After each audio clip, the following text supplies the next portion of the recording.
7월 17일 금요일입니다. 오늘도 우리가 하나님을 찬양하는 하루가 되기를 소망합니다. 기도하겠습니다. 우리의 왕 되신 주님을 찬양합니다. 오늘도 오셔서 주님의 백성 된 우리를 지키시고 돌아보시기를 간구합니다. 오늘도 주님의 그 다스리심 안에서 주님께서 베푸시는 구원을 맛보며 하나님을 찬양하는 하루가 되게 하여 주시옵소서. 예수님의 이름으로 기도합니다. 아멘. 오늘 우리가 함께 나눌 하나님의 말씀은 시편 149편 말씀입니다. 하나님의 말씀 시편 149편입니다.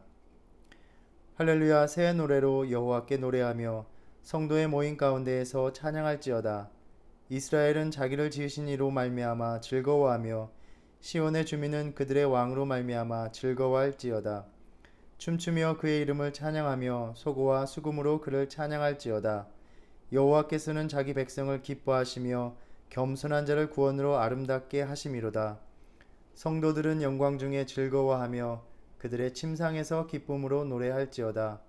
그들의 입에는 하나님에 대한 찬양이 있고 그들의 손에는 두 날 가진 칼이 있도다.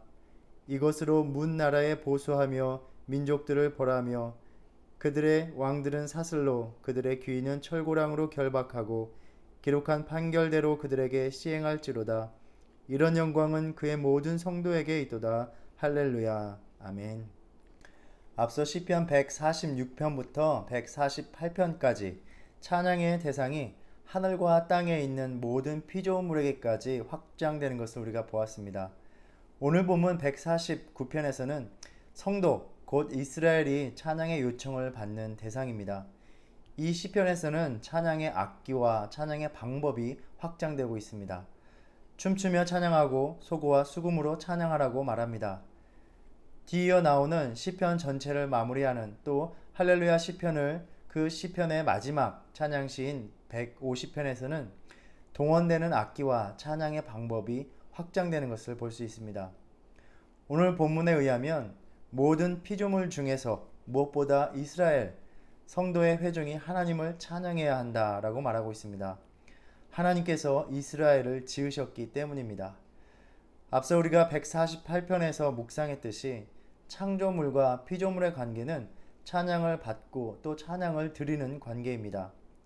우리가 하나님의 창조의 손길을 통하여 하나님의 생명을 부여받았고 창조주 하나님은 그 생명이 꺼지지 않도록 우리를 돌보아 주십니다.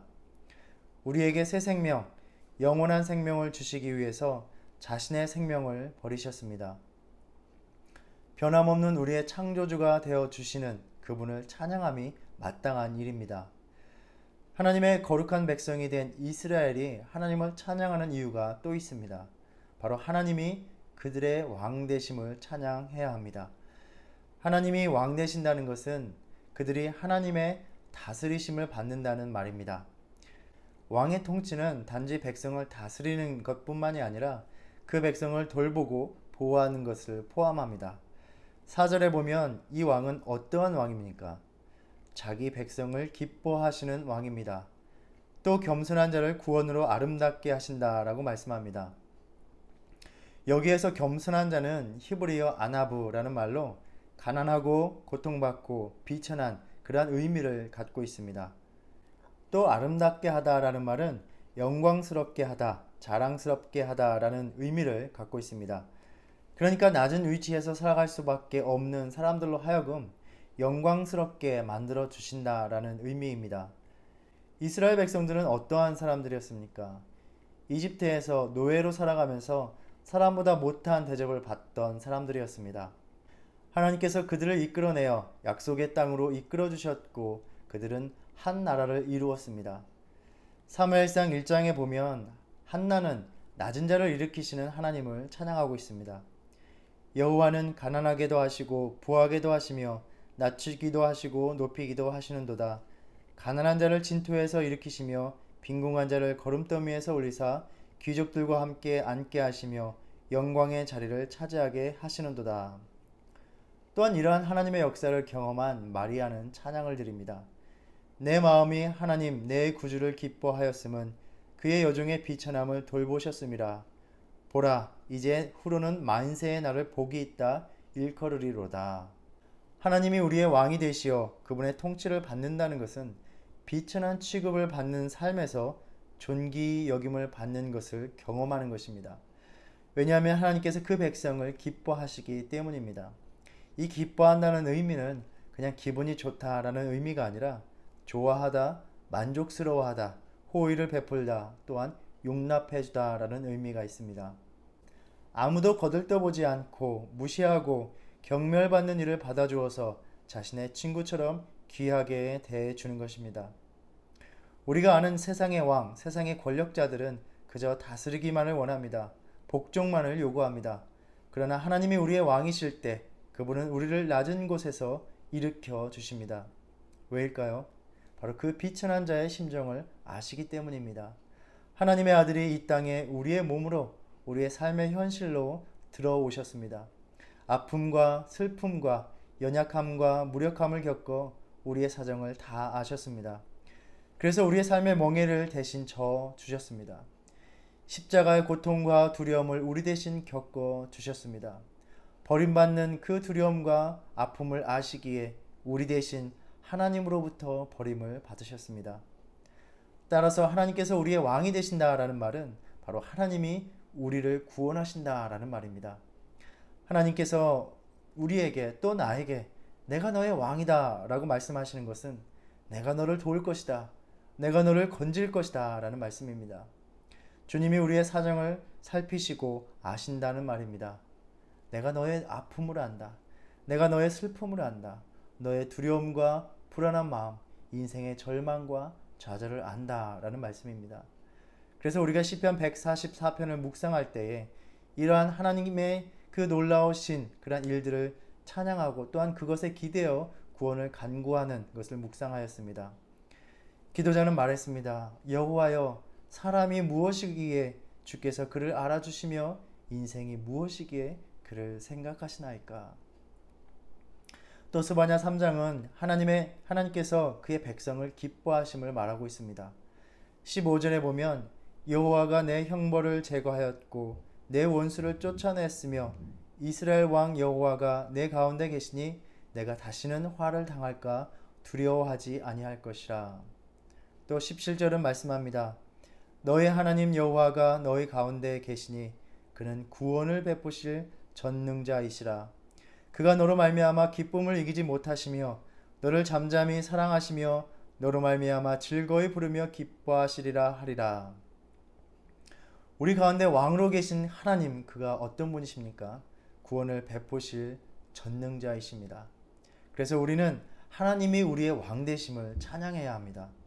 겸손한 자를 구원으로 아름답게 하시는 분, 즉 비천하고 낮은 나의 삶의 형편을 아시고 건져주시고 나를 천하게 대하는 이 세상에서 그의 친구와 같이 귀하게 여기시는 분이 바로 나의 왕 되신 하나님이시기 때문입니다.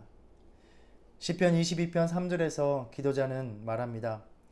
이스라엘의 찬송 중에 계시는 주여, 주는 거룩하시니이다. 우리 조상들이 주께 의뢰하고 의뢰하였으므로 그들을 건지셨나이다. 하나님께서는 자기 백성에게 구원을 베푸시고 이 구원으로 말미암아 찬송하게 하십니다. 즉 구원의 행위로 늘 찬송의 제목을 주신 분입니다. 그래서 그 백성의 찬송 중에 거하시는 분입니다. 이 하나님이 우리의 왕 되심을 믿음으로 고백하며 신뢰할 때 우리에게 구원을 베푸사 새 노래, 그 찬양의 제목을 주실 것입니다. 믿음으로 찬양을 드리는 저와 여러분이 되기를 소망합니다.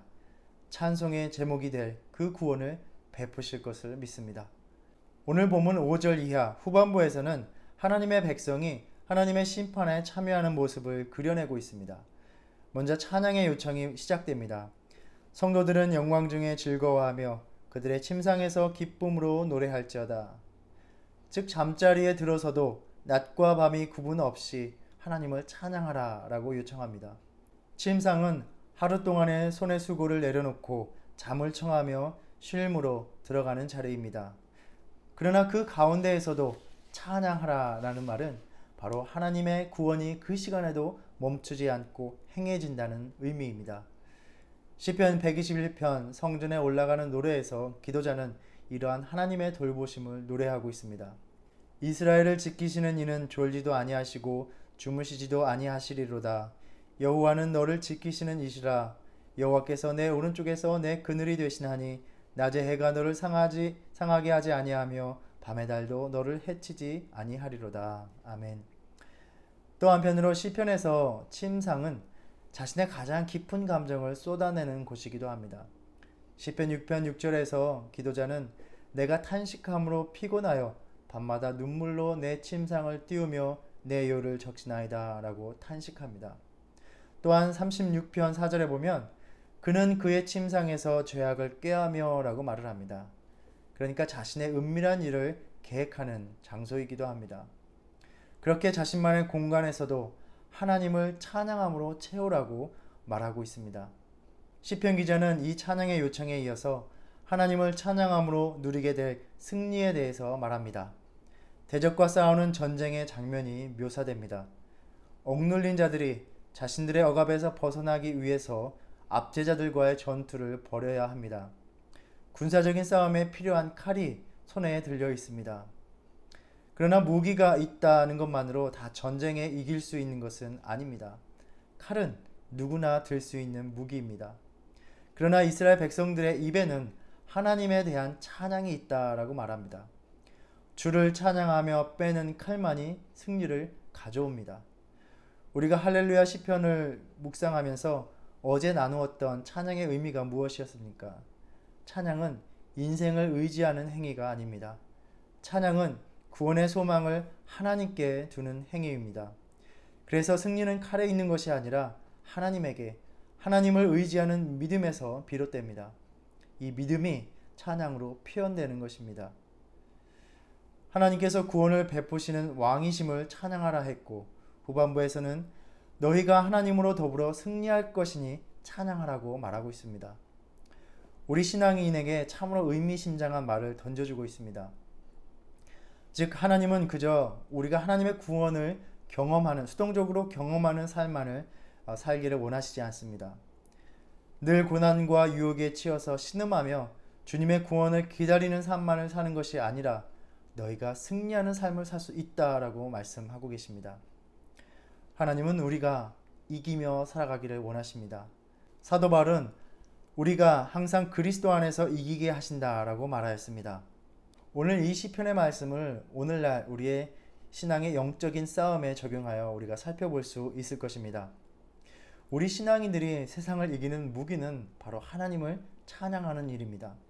하나님을 찬양하며 하나님께 소망을 두고 그분의 말씀을 의지하며 살아가는 길입니다. 그래야 하나님의 방법으로 우리는 세상을 이기게 됩니다. 하나님이 내 삶에 베푸신 일들을 찬양할 때 우리는 그 하나님이 여전히 지금도 나를 붙드실 것을 다시 기대하고 바라고 소망하게 됩니다. 이 소망 안에서 지금의 어려운 시간들을 견딜 힘을 얻게 됩니다. 겸손한 자를 구원으로 아름답게 하실 하나님이, 즉 낮고 천한 자를 영광스럽게 일으켜 주시는 그 하나님이 나의 왕 되심을 고백할 때 그분이 우리를, 나를 통치하시는 방식, 바로 구원을 베푸시는 그 역사가 일어나게 됩니다. 신앙인에게 하나님을 찬양하는 일이 바로 세상에 복수하는 길입니다. 하나님을 찬양할 때 하나님께서 싸우실 것입니다. 구원을 베푸실 전능자가 내 삶에 임하셔서 역사하실 것입니다. 하나님을 찬양함으로 주님께서 허락하시는 승리를 맛보는 저와 여러분이 되기를 소망합니다. 찬양은 하나님을 기쁘시게 합니다. 찬양은 하나님께서 자기 백성의 왕 되심을 확증하시도록 움직이게 하는 힘이 됩니다. 하나님은 그 백성의 찬송 가운데 거하시는 분이십니다. 어제 말씀 시편 148편 마지막 14절에서 기도자는 말합니다. 그가 그의 백성의 뿔을 높이셨으니 그는 모든 성도 곧 그를 가까이 하는 백성 이스라엘 자손의 찬양을 받을 이시로다. 할렐루야. 하나님을 가까이 함으로 의지하는 자에게 찬양할 거리, 찬양의 제목을 주시는 분입니다. 각자의 삶 속에 오셔서 구원을 베푸심으로 하나님을 노래하게 하신다는 말입니다. 하나님을 찬양함으로 하나님이 내 삶의 왕 되심을 고백하고 그 왕 되신 하나님의 역사하심을 다시 경험하시길 축복합니다. 오늘도 우리의 삶의 자리에서 우리의 왕 되신 주님을 찬양하는 저와 여러분이 되기를 소망합니다. 하나님이 나의 왕이 되어 주셨습니다. 낮고 비천한 나의 삶의 현실과 나의 심정을 알아주셨습니다. 이 세상에서 겪어야 하는 많은 어려움들이 있습니다. 질병의 아픔과 경제의 어려움과 인생의 그 계획의 많은 실패와 좌절들이 자꾸 우리를 비천함으로 몰아갑니다. 우리는 결코 낮아지고 싶지 않지만 그 인생의 굴곡들이 우리를 자꾸 낮은 위치로 내어 몰아갑니다. 하나님께서 그 아들 예수를 우리가 우리 스스로를 부끄럽게 여기지 아니하도록 우리와 같이 그 낮은 삶의 자리로 보내주셨습니다. 우리의 친구가 되어주셨고 우리를 귀하게 여겨 주셨습니다. 나를 일으켜 주시기 위해서 나의 왕이 되어 주셨습니다. 십자가로 자기 생명을 내어 주셔서 영원한 생명을 주셨고 왕이 되셔서 우리가 그 생명을 잃지 않도록 다스리시고 보호하시고 지켜주고 계십니다. 세상을 이길 힘이 없던 우리에게 세상을 심판하는 그 일에 함께하는 영광을 주십니다. 오늘 이 말씀을 통해 우리에게 가르쳐 주십니다. 세상을 이길 힘이 내게 구원을 베푸시는 하나님을 찬양함에 있다. 우리에게 구원을 베푸시는 전능자로 우리 가운데 왕 되시는 그 하나님을 찬양함으로 오늘도 힘겨운 현실을 이겨낼 수 있는 그 힘을 얻으시길 축복합니다. 힘을 다하여 하나님을 찬양하길 바랍니다. 주님이 새 노래의 제목을 우리에게 주실 것입니다. 이제 세상의 유혹이나 어려움들, 우리를 두렵게 만드는 것들로부터 억눌려 신음하면서 살아가는 삶이 아니라 그러한 것들을 결박하고 벌하게 하는 이기는 믿음의 삶을 살아가기를 바랍니다. 우리의 남은 인생의 여정이 주님께서 주시는 새 노래로 가득하길 소망합니다. 기도하겠습니다. 주님, 세상을 이길 힘이 주님을 찬양함에 있음을 알게 하시니 감사합니다. 낮고 천한 우리 삶의 자리에 오셔서 우리를 일으키시는 주님의 은혜에 감사드리며 찬양을 드립니다. 오늘도 우리의 왕이 되셔서 그 백성된 우리를 기뻐하시는 그 사랑에 힘입어 살아가게 하여 주시옵소서. 오늘도 주님을 찬양함으로 세상을 이기는 힘을 얻고 승리하는 하루가 되게 하여 주시옵소서. 예수님의 이름으로 기도드립니다. 아멘. 하늘에 계신 우리 아버지여, 이름이 거룩히 여김을 받으시오며 나라의 임하옵시며 뜻이 하늘에서 이룬 것 같이 땅에서도 이루어지이다. 오늘날 우리에게 일용할 양식을 주옵시고 우리가 우리에게 죄 지은 죄를 사하여 준 것 같이 우리의 죄를 사하여 주옵시고 우리를 시험에 들게 하지 마옵시고 다만 악에서 구하옵소서. 나라와 권세와 영광이 아버지께 영원히 있사옵나이다. 아멘.